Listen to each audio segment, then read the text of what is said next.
আসসালামু আলাইকুম বন্ধুরা, সবাই কেমন আছেন? কিছুদিন আগে একটা নিউজ শুনছিলেন, বিএসএফ এর গুলিতে বাংলাদেশের এক ভাই নিহত।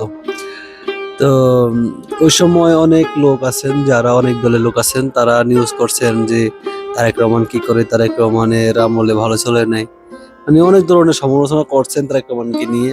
এবং পারেন না তারেক রহমানকে একদিনেই তাকে নামে যান গদি থেকে।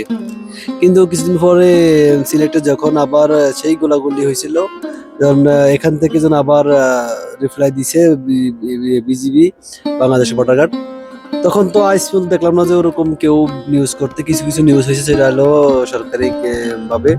কিন্তু বিরোধী দল যারা সমালোচনা করছেন বিএনপিকে নিয়ে, বিরোধী দল থেকে নামিয়ে ইয়ে থেকে গদি থেকে নামিয়ে ফেলাইবেন, তাদেরকে দেখলাম না কিছু পোস্ট করতে যে না, হ্যাঁ তারেক রহমান ভালো কিছু করছেন, তারেক রহমানের আমলেও এরকম হয়।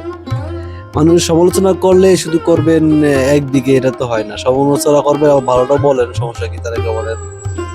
হ্যাঁ।